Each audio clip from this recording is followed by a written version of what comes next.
Hi, Colton. Hey, what's going on? How are you? Nice to meet you. Yeah, you too. What's up, Joe? Oh, not too much. Not too much. Um, I usually have my interviews staggered. Would 15 minutes be okay for us to knock it out? Yeah, we can try. If we need to get back on another time, we can do that too. Sometimes these conversations need to go a little further. Yeah, absolutely.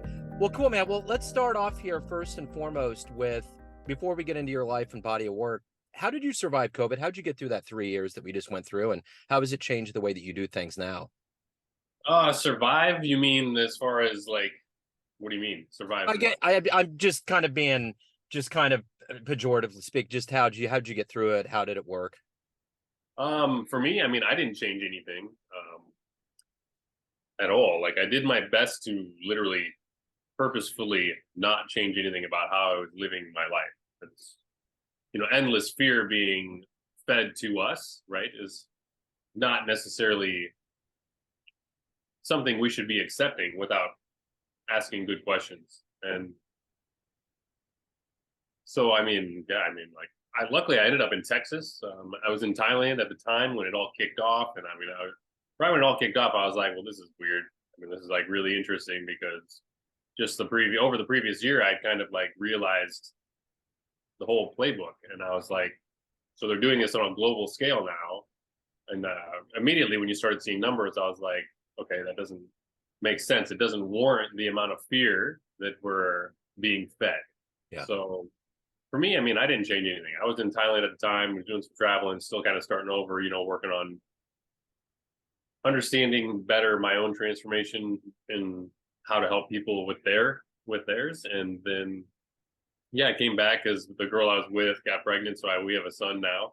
And Cool. that happened right around the time COVID kicked off, and then we came back to Texas just because I have my sister and family here. We figured we'd give it a try here to be around my family for the little man when he came along. So Texas was probably and still is the like most free place with the least amount of restrictions, as anywhere in the world probably. So didn't really have a whole lot of like setbacks. I mean, sure, there was a lot of like little things and people trying to, get you to do this, get you to do that, with the mask thing and stuff. But for the most part, I didn't really have to do any of that.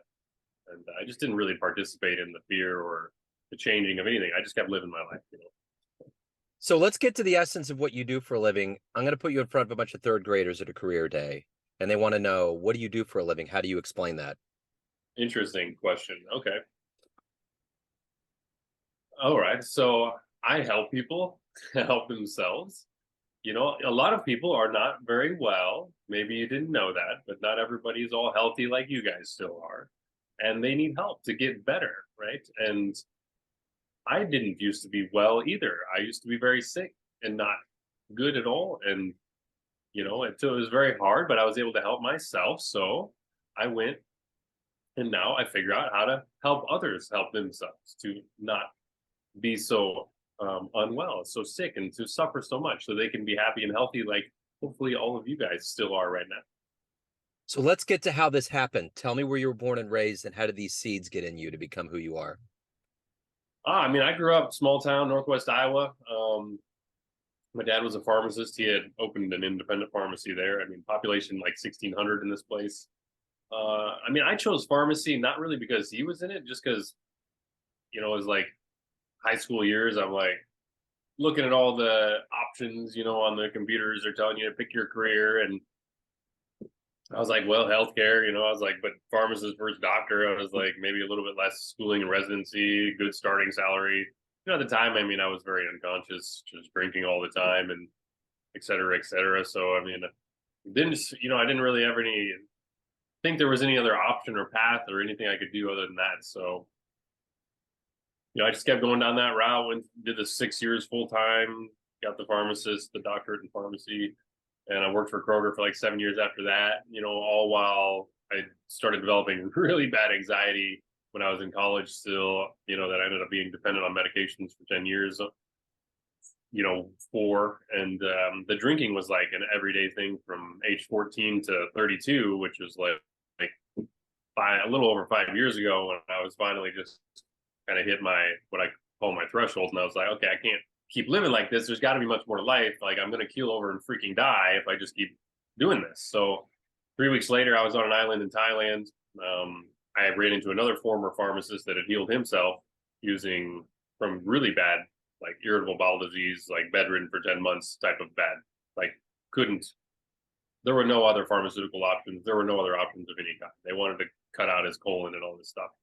So like, he was doing this breathwork thing, and that helped me actually get into a meditative state. This like breathwork journey I did with him, a bunch of other people, and it was just like, I was just like, it was so clear to me at that point. I was like, holy shit, I can heal myself, and I have to do that. I have to start over. I have to. I don't know anything about anything. I got to relearn. I got to, and at the point, I mean, I'm still not like very healthy, right? I'm like, I just got done drinking every day for 18 years, and still dependent on medications. So I used the breath work and stuff like that. But I was just in that state, I was just like, I know I have to do this. I can. I'm like, I don't know why I know that. Don't know what I'm getting myself into, but I got to do it. So first couple of years were really the self-healing journey, right? It was just like trying to figure all that out, man. It's like completely opening my mind, trying to unlearn, but also relearn just everything about, health, healing, just, everything really, right? Life in Yeah. general. I'm on that now. I'm just like, I can't stop. Like, there's so much to learn, like about how I can make the highest level of impact in as many people's lives right now. How can I create financial freedom while doing that, right? Because obviously we didn't learn much about anything about life and money or anything in school, right? We have to kind of teach ourselves, right? That's why we're all here trying to share our stories and give our gifts back to help others, like in our own unique ways. So that's essentially the story. I just hit that threshold. It was it. I was like, all right, I got to go. Journey mostly those first few years was kind of traveling a couple of different places, small island in Thailand, and then also in Bali in between a couple seasons there. It's been crazy, but I knew from the beginning, I was like, all right, I got to do this for myself, and then I got to help others. And it's like really just kind of, you start to see all of the it's actually so simple. You got to just remove all of the confusion, all of the crap that we've been given, all of this stuff, and then it's like at the core, it's really simple and like how to be healthy. And like, you just got to turn your stress response off. Like, because we're living in the sympathetic nervous system being activated 24/7. You combine that with all different forms of toxicity, from food or like just not even being outside and not being active, like, or just mental toxicity, like fear, like propaganda, like endlessly we're exposed to. So you start removing all of that, you actually get the body into the parasympathetic or the healing state, I would call it. Like, the body will heal and regenerate itself. And it's just so crazy, like how quickly in the grand scheme of things it can do that, and like how hard it is to just change these simple little things. But I don't know, in my experience and most people's experience, once you actually start getting down that a little ways, it's kind of like, huh, that's weird. It's like you go through this like detox process kind of over the first couple of years as well. So I don't know, it's all very interesting to me. Yeah. I still find it all fascinating. And yeah, of course I can't think about doing anything else other than trying to help other, everybody else. Like, because the mental illness thing is like, everybody's got it, right? Like,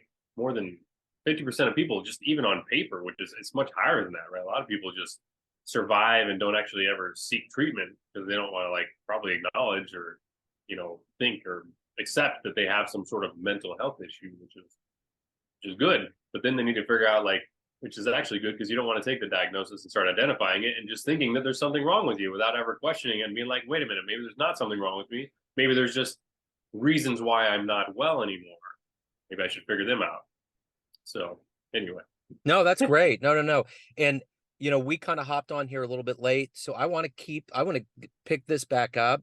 But before we get off to go into part two at a later date, where can people learn more about you? You really laid a lot out. Where's Yeah. the best place for people to go? Oh, sure. Just truth_prescribe. That's truth_prescribe. If I just find me on Instagram, I also doing the TikTok. You can just find me by my real name, Colton Hall, on Facebook. Really just doing it there, or go to truthprescribe.com. I don't really use the website, but it is there. Sign up for the email list, just truthprescribe.com. Really, I'm all about just sharing the free content right now and trying to give value. And then just, you know, people that want to work with me, jump in, and do a group or a personal one-on-one program for those that, want the accountability, the guidance, the clear, customized program to help them. So Yeah, we can always get back on here though. I'd love to talk more. I know Yeah. it was very short today.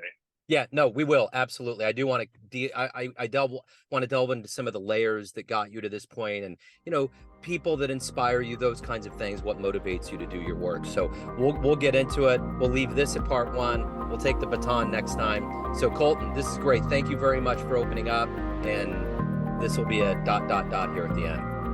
All right, cool. Sounds good, man. It's great to meet you, Joe. I look forward to connecting with you again soon. Yeah, there's many layers.